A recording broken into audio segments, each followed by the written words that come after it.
So, recipes that I like to cook at home.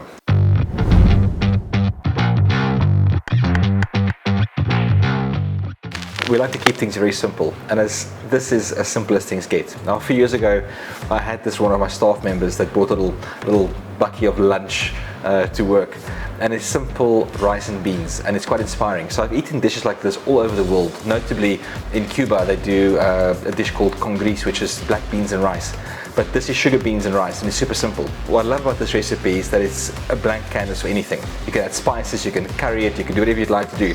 But I like the simple version, and I just like to eat it as simply as it is. Beans and rice, really, with a bit of onion and garlic, and maybe a little bit of chili paste on the side, and that's it. So we're going to cook this recipe, simple to make, very economic, flippin' delicious, and a blank canvas, whatever you'd like to add. So let's rock and roll. To start with, we're going to kick off with a little bit of oil in sort of a medium-sized pot. Heat on, and we're just going to dice the onion and crush some garlic to kick off the recipe. So a very simple, quick onion slice. Now, what I love about recipes like this is I can imagine mothers all over the world cooking beans and rice to feed large families. And to add on to this a little bit of fish, roast chicken, whatever protein you've got, but the base of this is healthy, very filling and nutritious.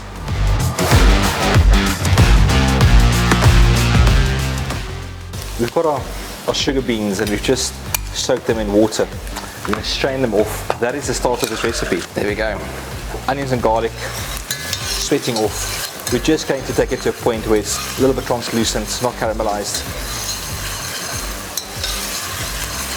You could get all fancy and stuff and use vegetable stock or bouillon or whatever, but it's not necessary. This recipe, I love the simplicity of just water and beans. So water goes in, and our beans.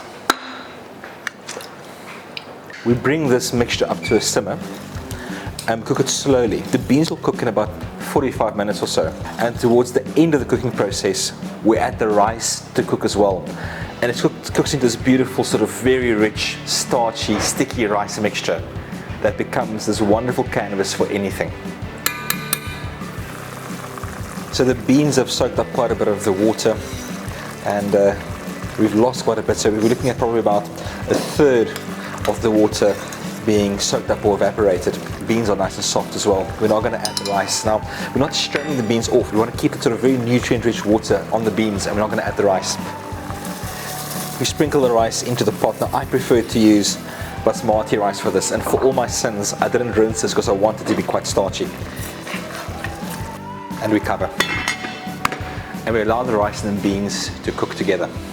The rice is looking incredibly good. We're probably about 5 or 6 minutes away from it being steamed. I'm now going to add a bit of chopped spinach from our garden, fresh spinach. Obviously spinach is full of moisture, and spinach is going to add quite a bit of liquid to this pot as well. So I might have to adjust the liquid, or maybe not. Let's see what the spinach does. So just thinly sliced spinach in the pot. The rice just needs a tiny bit more time to steam and a bit more moisture, so just a drop of hot water. So let's take a look. It looks and it smells amazing in its simplicity, and we're going to finish just simply by seasoning it. So a bit of salt, and as I said, it's a blank canvas. At this stage you can do what you'd like. You can add a knob of butter to it, or serve it with a bit of roast chicken or whatever, but for me this is a meal on its own. You stir through the rice and the beans with the spinach. So in many parts of the world this would be a meal on its own. And if it's made well and it's delicious, it can be an incredible meal.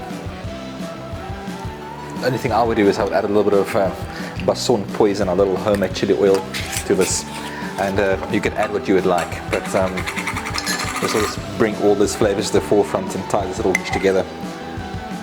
And that's it.